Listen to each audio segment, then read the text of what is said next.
Hi everyone, my name is Craig and welcome to my first ever video tutorial.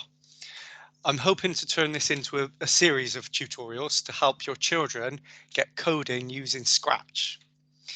We're all going through a difficult period at the moment, and it's great to see so many new resources being made available online, helping children to continue to learn and grow. Now, if I can help just a few parents, a few children, and possibly some parents do a little bit of coding through these times, I'll be happy. I'm going to be running through these tutorials with my 6-year-old son, Harry. He's already helped me come up with the idea for our first project. What's that? Rocket. The rocket space game, yes.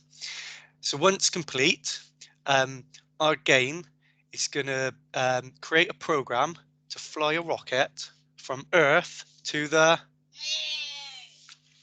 Each tutorial is going to build on the knowledge from the last one, and today's focus is getting started and exploring the tools. The next one is going to be around sequential programming, and then in the third tutorial we'll start to create our game. So to get started, if you go to Google and you type in Scratch, the first link on Google should be to scratch.mit.edu.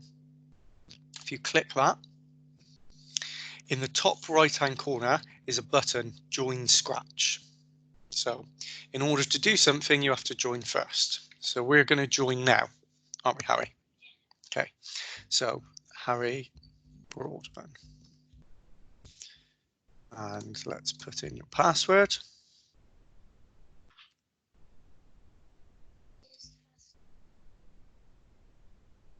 Yeah, we'll do it.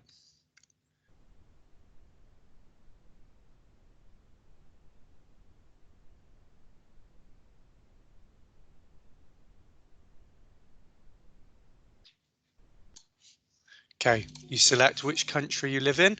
We live in the UK, don't we? When were you born? What month? June 2013. Are you female or male? Male. And what's your email address? We've got one now, Harry. Okay. Okay, we've got an email address, so create account. So, gives you a welcome message. Welcome to Scratch, Harry Broadman. You're now logged in and you can start exploring. Okay, so once you've signed in, it takes you to a page where you can explore projects that other people have done. We're not going to do that now. We're going to go up into the top left-hand corner, Harry, and there's a link that says Create. Could you click on that? Okay, and then that takes you to the place where you can start creating your first program. On the right-hand side is the little mascot for Scratch, a little cat. Okay, and that's when we put in the commands for the program, it's going to make the cat do different things. On the left hand side are 9 areas that we'll look at in a moment, and in the middle is where you start building up the steps of your program, but we'll talk about that in a minute. So the first thing on here, motion. So motion, the blue section, we're already clicked on that, Harry, so you don't need to do anything. That's what makes the cat move. So it might move forward, move backwards, turn around, that sort of thing. The next section is the purple section. Could you click on the purple section for me, Harry? The looks section. Okay, so this one, you can make the cat do things as well. So you can make him say things, or you could make him change costume, or a few other things, change the size, etc. We won't be looking at that today, but it's something we'll explore later. The next one, the pink one, sound. Okay, this is where you can make the cat play some sounds. By default, it's got meow. and you can change the volume and have sound effects on your program. The next one is events, the yellow one. Can you click that one, Harry? Okay, this is where we'll start in a moment, but these are things that respond to stuff that you do. So it might be when you click on the flag, as it says to begin with, could be when keys are pressed on the keyboard, which we'll actually use when we create our game, or when you click on something on screen. Next one, control, the orange one. You got it, yep. Okay, this is controlling things in the program. So it might be that you want to repeat something over and over again, or it might be that if some sort of condition, like a number is greater than 10, then you might want the cat to do one thing, else you might want it to do something else. The next one, sensing, the blue one, Harry. Okay, this is to do with, again, key presses or mouse when you do something on your mouse, but you can also get the cat to ask questions.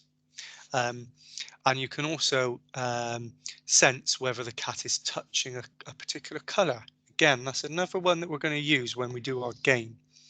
Operators. So these are things to do with maths. So you could add numbers together or times or divide or subtract. And you can also do things like testing that a number is greater than or less than something. Variables, that's a bit of an advanced one.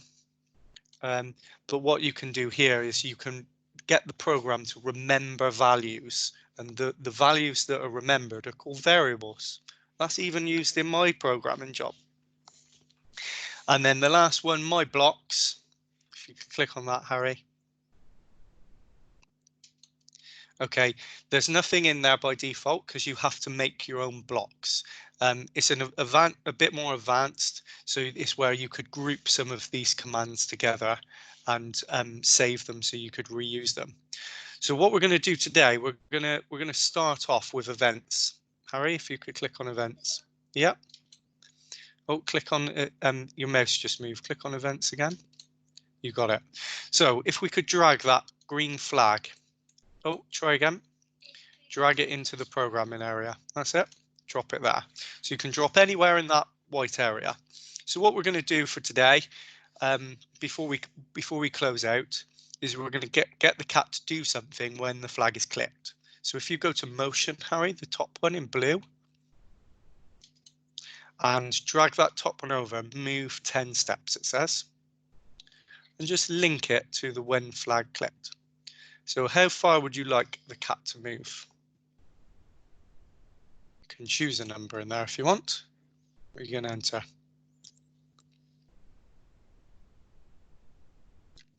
Okay. 26. So what do you think is going to happen when you click that green flag, Harry? What's going to move 26? Okay, let's try it. Okay. Where's he going? Okay, so what do you think is going to happen if you change that number to minus 26?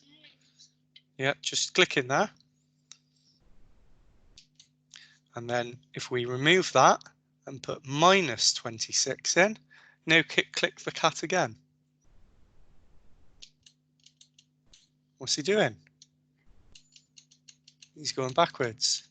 So that's that draws this lesson to a close. What I would recommend you do is have a little look around, play around, move stuff around, and try clicking buttons, dragging and dropping things, and just have a bit of an explore. As I said at the beginning, next time we will do sequential programming, which will build up on what we've learned today. Thank you, and hopefully see you next time.